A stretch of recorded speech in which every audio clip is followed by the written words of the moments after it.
Magandang hapon po or magandang gabi po sa inyo lahat. Alexander Lexter Jules. Nagbabalik para sa inyong update ngayong hapon. Yes mga kaibigan, good news! Maymay ay magsasayaw po. Sasayaw po si Maymay ngayong linggo mga kaibigan sa ASAP natin to. Ito po ang balita. Ito dun na ang katawan sa dance floor kasama ang collaboration ni na Maymay Entrada, Gab Valenciano and wow, siya ay na magdayaw. Ayun, kasama po sila at hindi rin pahuli ang back-to-back P-pop performances ng Bini at BGYO, pati ang K-pop indakan kasama si Darren. O diba? Todo ang katawan at todo ang sayawan sa ASAP natin to ngayong Sunday. Pero yes, hindi natapos ang ating good news dyan mga kaibigan kasi nga po, nako, ngayon lang ako magsasalita nito, pero hayun, na-featured po si Maymay Entrada sa TV Patrol. Nagtipon-tipon ang mga bituin ng ABS-CBN ngayong gabi para magpasaya ng fans sa Forever Grateful, the ABS-CBN Christmas Special. Live mula sa Cubao, Quezon City, nagpapatrol MJ Felipe. MJ, kumusta naman ang Christmas Special? Ate B, ongoing pa ngayon ang Forever Grateful, the ABS-CBN Christmas Special at halos 300 kapamilya stars ang nandito ngayon at nagpapasaya sa ating mga loyal kapamilya viewers. Maagang dumating ang cast ng Batang Quiapo kanina. Full force ang lahat sa pangunguna ng bidang si Coco Martin kasama si Ivana Alawi. Kahit sa kanilang production number, tutok si Coco at sinisiguro na mapapasayan nila ng husto ang mga manonood. Present din ang cast ng Can't Buy Me Love kasama sina Donnie Pangilinan, Bel Mariano, Kyla Estrada, Maris Racal at iba pa. Spotted sa rehearsals kanina sina Gary Valenciano, Francine Diaz, Martin Rivera, Jane De Leon, Jake Cuenca, Shaina Magdayaw, Kyle Echari, Andrea Brillantes, Maymay Entrata, AC Bonifacio, Gab Valenciano at ang buong tropa ng It's Showtime sa pangunguna ni Vice Ganda. Habang non-stop ang ensayo sa loob ng Big Dome,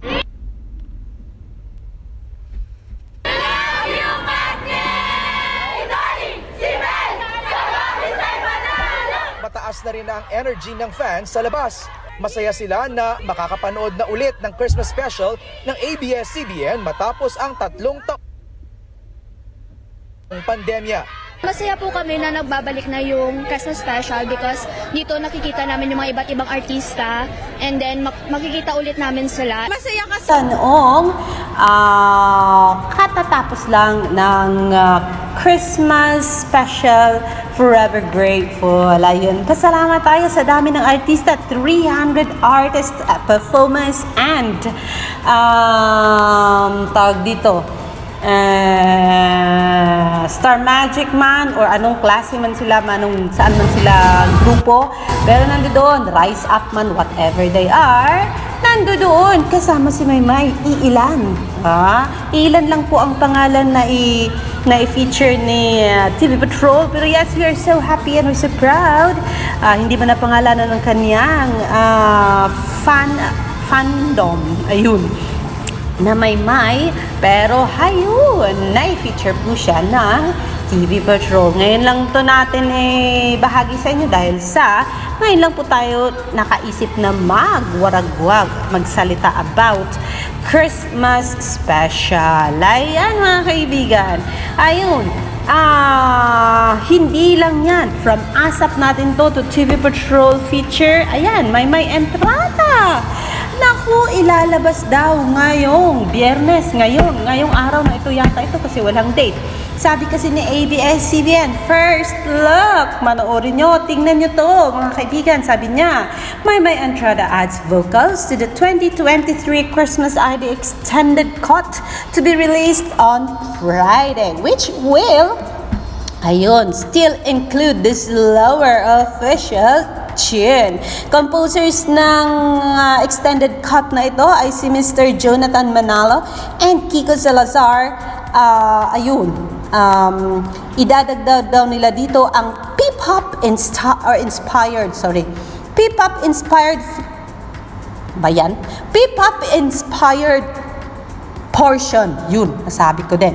Ayun, na original nilang na-arrange para sa kantang Forever Grateful sa Christmas. Narito po ang part ng kanta ni Maymay sa Christmas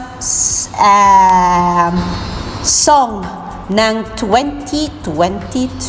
Magandang kwento Again. sa inyo'y totoo. Magandang kwento sa inyo'y totoo. Magandang kwento. Yan yung P-pop cut na kakantahin ni Maymay na ipapalabas ngayong araw na ito. Dahilan po, kakasama pala talaga si Maymay dapat sa Christmas theme song of the year 2023. Kaso nga lang dahil sa na-stranded si Maymay sa Japan, dahilan sa kanyang problema doon with family, ayun, at nakuha pa rin nilang isali itong extended cut na siguro ngayon ilalabas ang buong version na kung saan kasali si Maymay sa Christmas theme of 2023. Diba? Huli man, pero ayun, naihahabol din. So, salamat ng marami ABS-CBN. Kasi nga po, ayan, ito nga po ang inantay ng marami, ang mapasama itong si Maymay sa 2023 Christmas Song of the Year. Ayun. O, diba? So, kung may ilalabas silang version ngayon, nako, papaghirapan na naman ang mga fans ni Maymay para panuorin ang version na ito. Siyempre, dahil sa last add-on po, ang version ni Maymay or ang cut ni Maymay, special cut ng yung saan kakantahin ni Maymay yung kanyang part ng Christmas song sa taong 2023. Ayan, at so dahil dyan, nako, kayo dyan, mapasubo kayo na manood at makinig sa official, diba? Last touch, final touch ng Christmas 2023 ABS-CBN theme song. O, diba? Theme song bang tawag doon, guys? Nako. But then, whatever it is, Christmas song of 2023 ng ABS-CBN, meron ditong pakulo si Ron the Collector. Sabi ni Ron the Collector, top 4 most successful PBB housemate in show business. Sabi niya dito. Pinangalanan niya si Kim Chiu, una dito. Pangalawa, Melek Contiveros. Pangatlo, Maymay Entrada. And pang-apat, James Reid. Agree ba daw kayo? Nako. If PBB all winners, then meron din pa challenge si Iskugay. If PBB all had an all winner season, who'd be your big four big winner? Ayun. So, ayan, may mga iba't ibang bet naman na sila. Pero ang sa akin, alam mo ang sinong nilagay ko? Sabi ko, Kim Chiu, Bisaya. Melek Contiveros, Bisaya. Maymay Entrada, Bisaya. And Yum Yum Gukong. Diba? All Bisaya. Ano sa palagay ninyo? Approve ba kayo sa choices ko, mga kaibigan? Pero ano itong sabi ni Maymay Dreamers? Auto-tune. What? Ang makabugera Maymay Entrada is not familiar with it. Leaving this here for comparison. Auto-tune ba daw si Maymay? How auto-tune? How much auto-tune? Sabi. Ayun, pinarinig niya dito itong kanta ito yung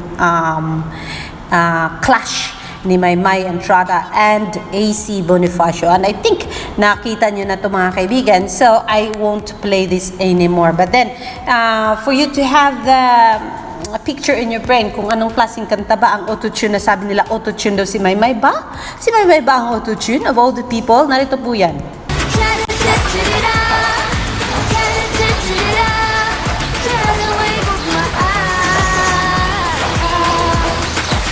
Dadamahin kong mapunday, nabiyak man ang puso, hindi pa rin susuko. Dadamahin kong mapunday, nasaktan man ang gusto, unti-unting bumabangon.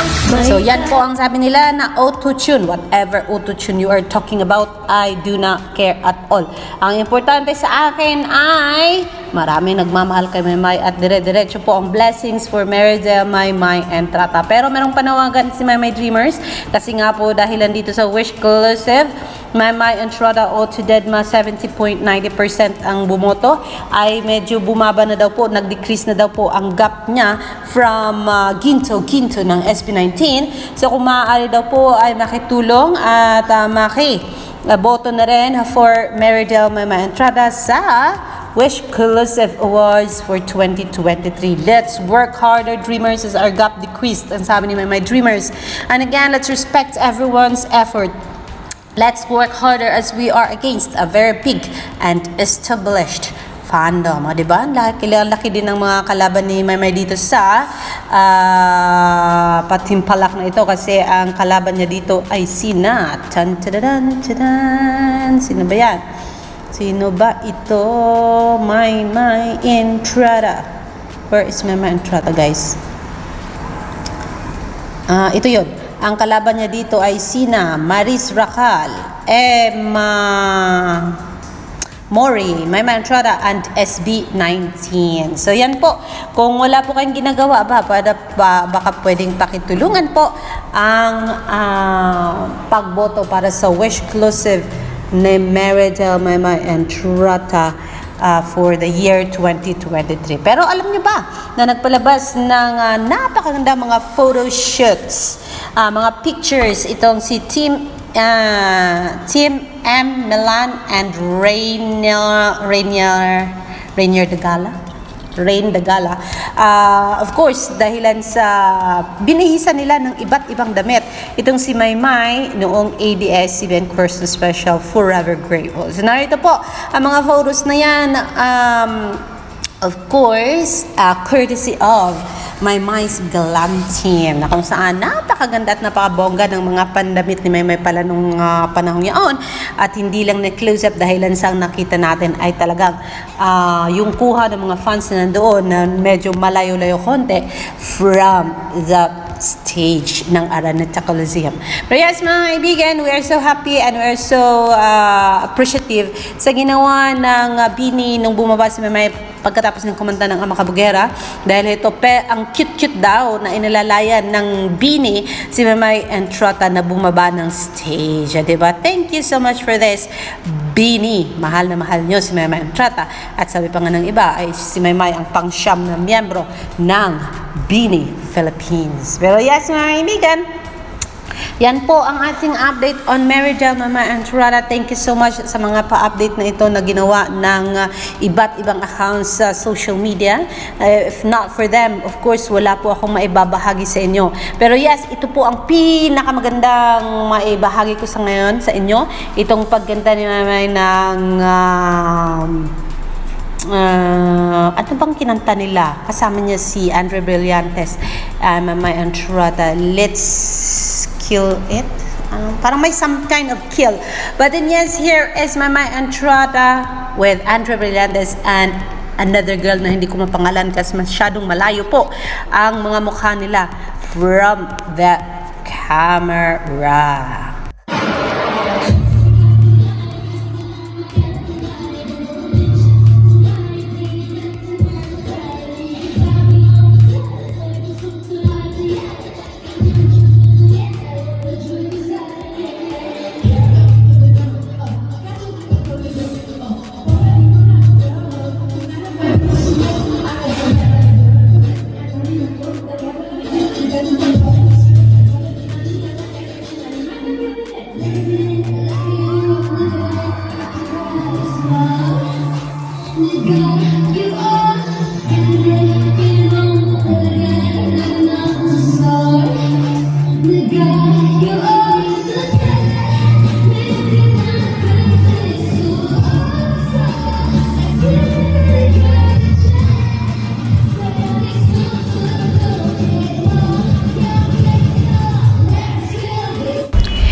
Napansin niyo ba ang napansin ko? Of all the three of them, among the three of them, si Maymay po ang may mas malakas na palakpak at mas malakas na hiyawan. O baka guni-guni ko lang. Pero for you to,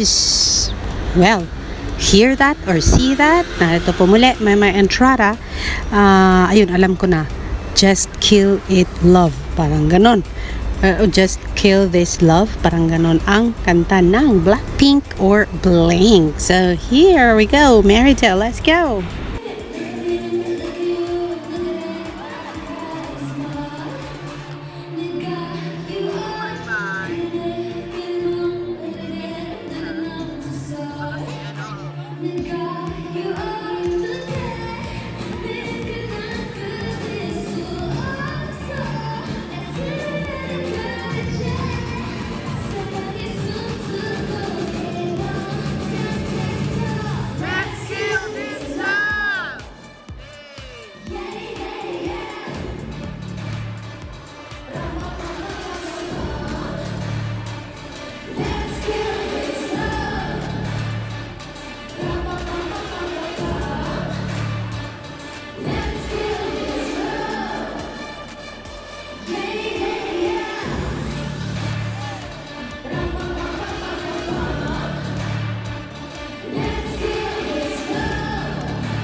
So dyan po tayo magtatapos sa ating pa-update for tonight sa kay Mary Jo, Mama Entrada, and yes, I can't wait na marinig ang special cut ni Mamay sa Christmas song ng ABS-CBN for 2023. I'll be waiting for that until tomorrow maybe or later tonight. Alexander Lex Jules, magandang gabi po sa inyo lahat and enjoy the rest of your night. Bye!